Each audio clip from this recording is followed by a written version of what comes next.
Hi, this is Dee at Aloha Astro. Let's take a look at the forecast for this new moon in Aries on April 11th, 2021.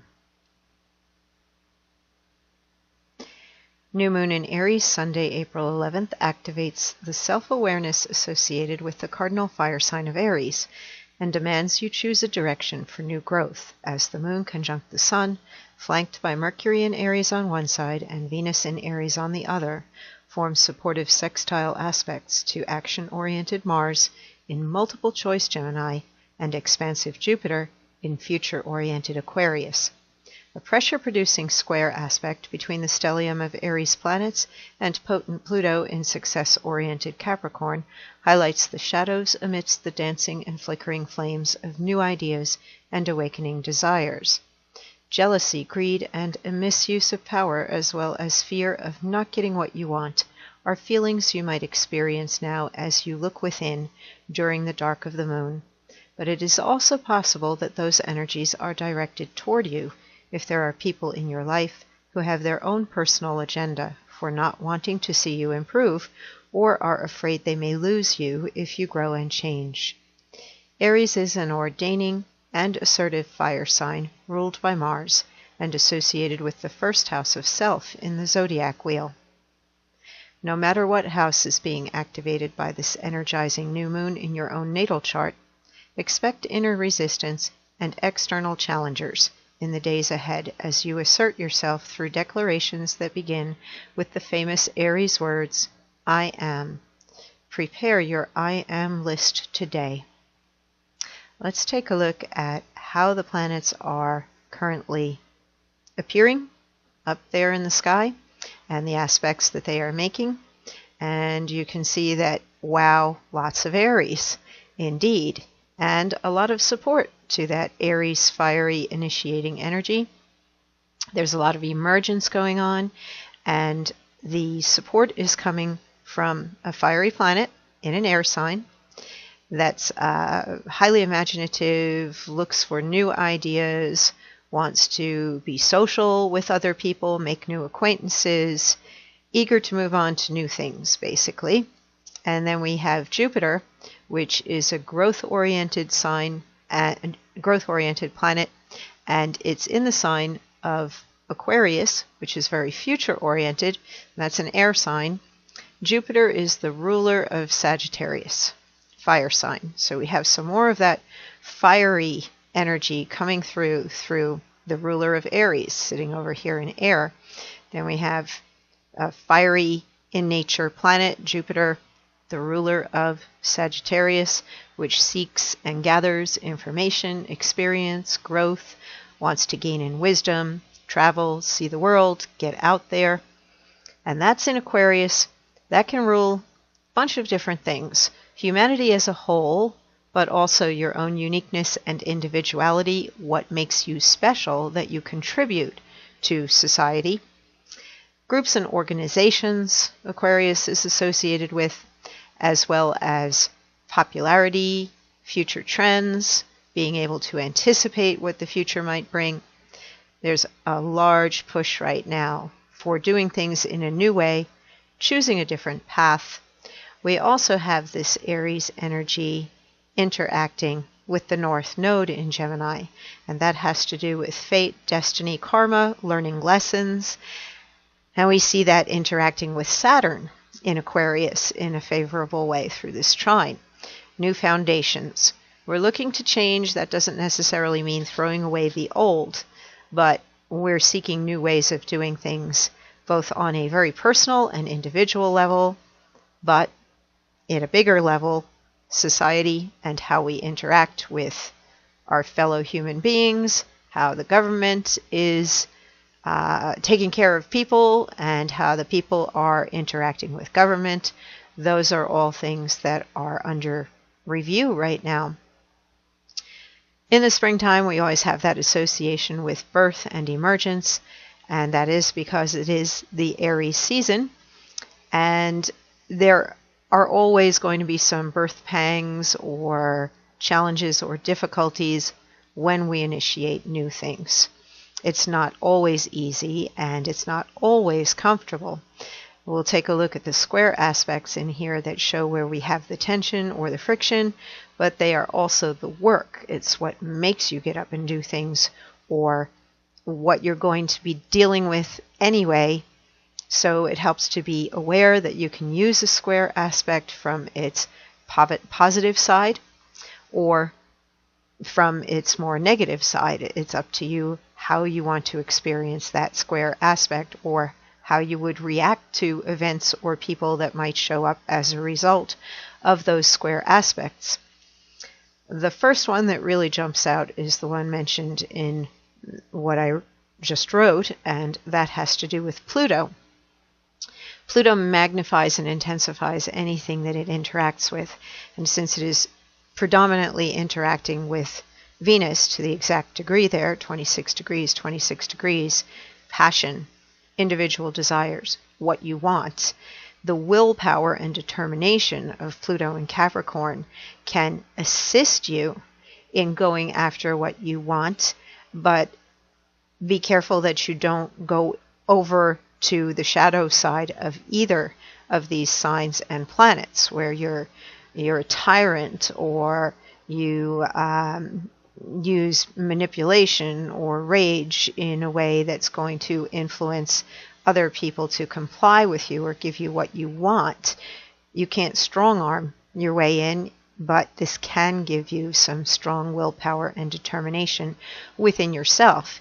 It can help you figure out what it is that you really, really want, and sometimes that's half the battle. Very often we're not quite sure what we want, and this might make your inner motivations and desires very clear for you, even if you're scared that you're not going to be able to get what you want. There's still strength in that square to make you want to go after it and at least try. Or I can think of the expression, or die trying, and that Plutonian energy is all or nothing. It's the ruling planet of Scorpio, and Capricorn is very success-oriented, and that also wants to reach the top.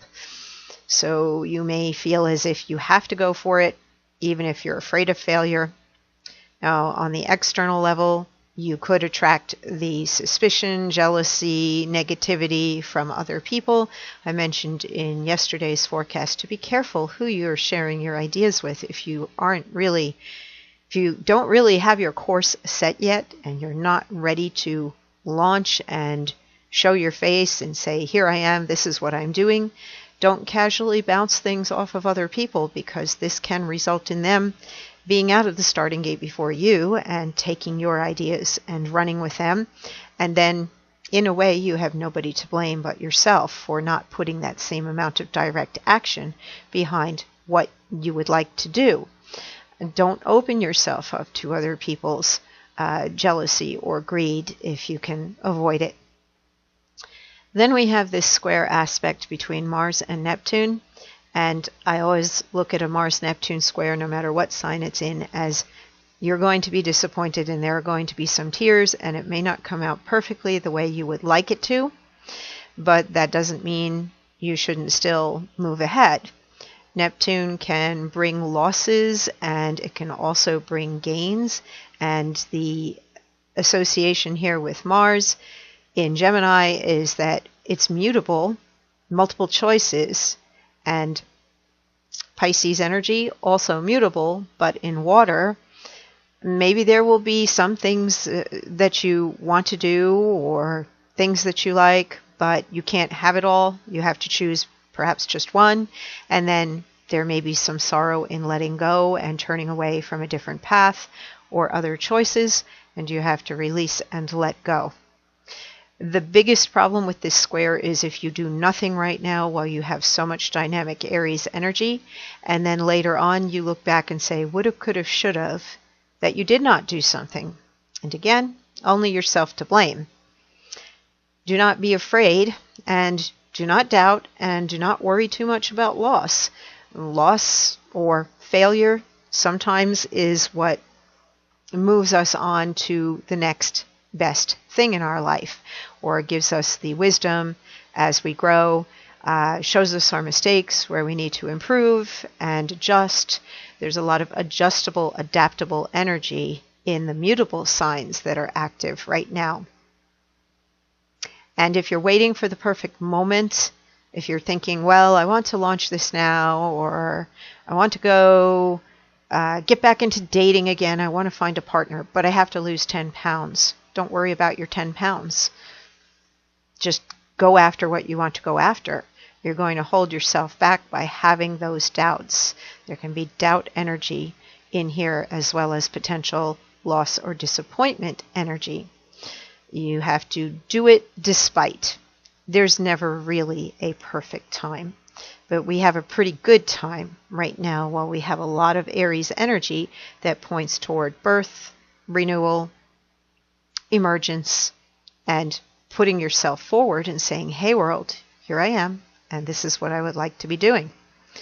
The final square to discuss is a really strange one. It's been going on for a while, and it will continue to go on for a while. We've got Saturn in Aquarius in a square to Uranus in Taurus. Things are changing on the financial and material level. Things are changing in society. Your life may be different, and you're basically a little bit awkward or uncomfortable or pissed about it, but there can also be excitement and the understanding that something new may take a while to get used to until it becomes a habit or a routine, and before it becomes familiar. There's a lot of lack of familiar right now with this energy. But again, new platforms is what Saturn in Aquarius is asking us to put down. And the challenge in here is to persist in doing new things until they become habitual, until they feel safe and secure. Right now, these new things don't feel really safe and secure, and you're not sure if you can trust them. Taurus sits opposite Scorpio, and that's the trust axis. Can I rely upon this? Is it going to work out? Will it give me income? Because Taurus is very financially motivated. It rules the second house.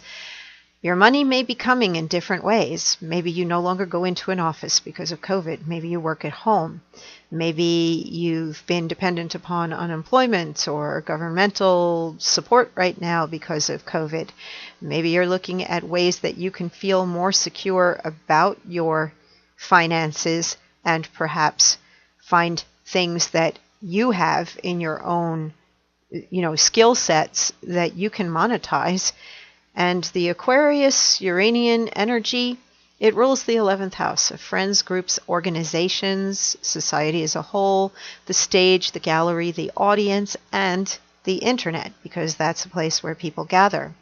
If you are contemplating putting something there online and using the internet as a marketing platform, or just a place to communicate with other people and expand your friendship network, then this square is helping you to realize that there's a need, there's something that's changing in your life, and you need greater support, so you would seek out the people. But if you can't go connect with the people face to face, then you may be connecting with people electronically, video, podcasts, websites.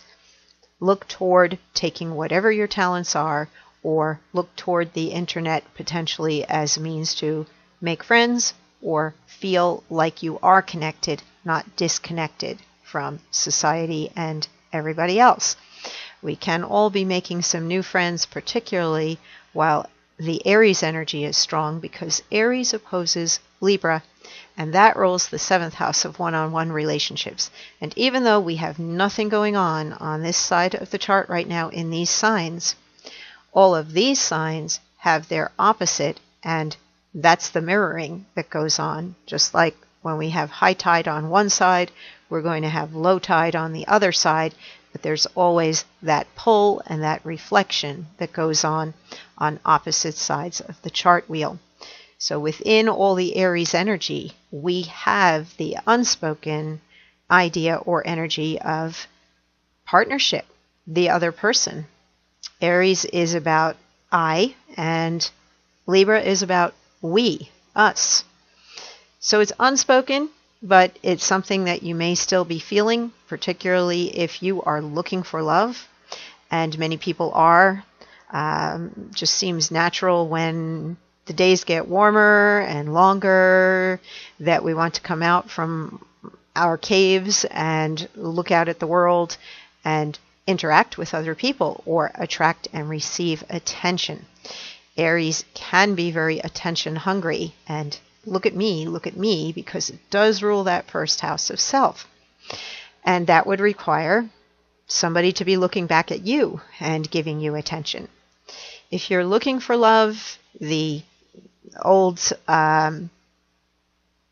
expression that loving yourself first is an important thing, that definitely holds true while we have Venus and the Sun joined together here.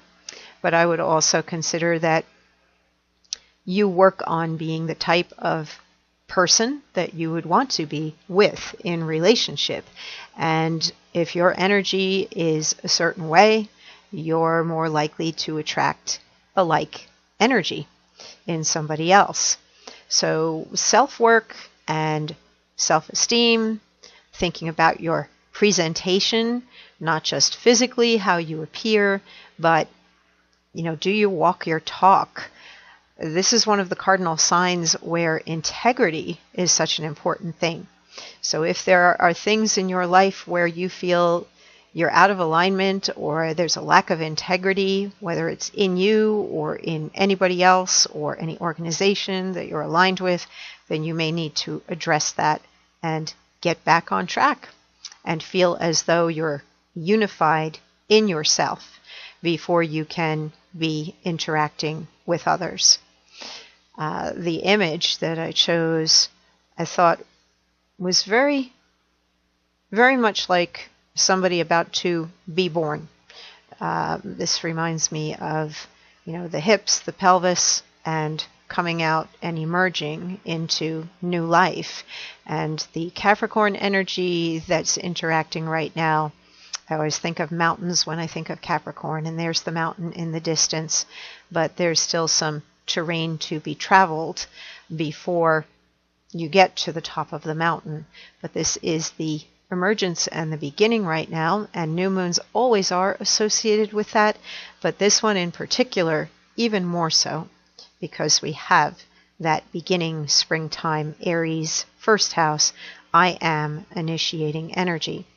Let's take a look at the Sabian symbol we are at 22 degrees, 25 minutes of Aries at 10:31 p.m. Eastern Time. And I found when I was Googling to get to this particular Sabian symbol, and we round up to 23 degrees, I discovered that there's a couple of different takes on this.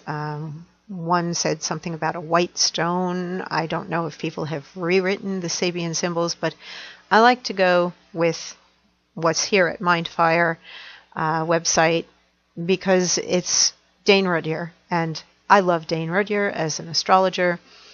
I feel I resonate more strongly with the interpretations that are in this particular website, but if you Google, you may find a couple of different symbolisms for this particular degree. Anyway, phase 23, Aries 23 degrees, a pregnant woman in light summer dress. And the keynote is fecundity. Masculine aggressiveness and the woman's desire for fulfillment, which previous phases 21 and 22, are integrated and realized in the expected child. This threefold sequence can be seen operating at several levels. And the third term, the child, can take various emotional and cultural forms. The basic meaning remains the same. Summer is the period of fruition. Man, at the receptive woman level, reaps the fruits of his dynamic activity. This is the third stage of the fifth fivefold sequence of cyclic phases. It combines the two preceding ones and suggests inner fulfillment. I find it interesting that a child is mentioned in here because we do have Mars in Gemini, and Gemini rules the third house of early childhood education, the childlike mind, the imagination, those first thoughts. And the moon in Aries, of course, that new birth. We are definitely at a time where I know I just planted some seeds out in my garden, and even if you don't garden in the earth, you can be gardening right now in your life, where you are planting the seeds and the ideas that are coming to you, and put them out there in the world. It does take energy to tend and take care of anything that you launch right now. By the time that we get to the full moon 2 weeks from now, the fruits of your labor will begin to show, and not everything that you might put forward right now is going to be perfect or going to continue to move forward. But until you try, until you put your energy out there, you're not going to know. So go ahead and make that start, even if you're not sure about the how of anything or the when of anything. The most important thing for you is the what of something. And while we have so much Venus and Mercury energy, which are personal planets of affection, pleasure, comfort, desire, and also how you think, the why of something is probably going to be very clear for you right now.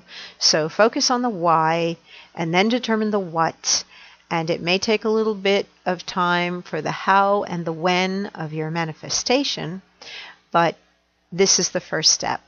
And when you show the universe that you're willing to step up and begin, very often the doors are going to open up for you once you make your intention known. Definitely the I am words are so important in manifestation. Think about what you say on a daily basis about yourself. Observe yourself particularly. And if you're saying, oh, I am tired and I'm this and I'm that, change out the wording. Even if you don't feel you can be it or live it just yet, you're reprogramming yourself and you're making an announcement that that is what you're choosing to be.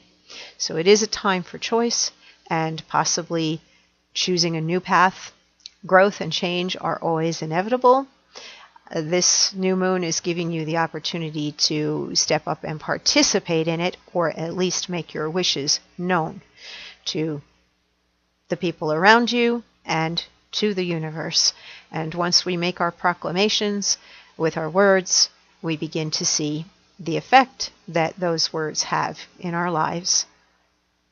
Well, that is it for the new moon. You stay safe and healthy, and I will talk to you again at the full moon when we see how far we've come since today's initiating energy.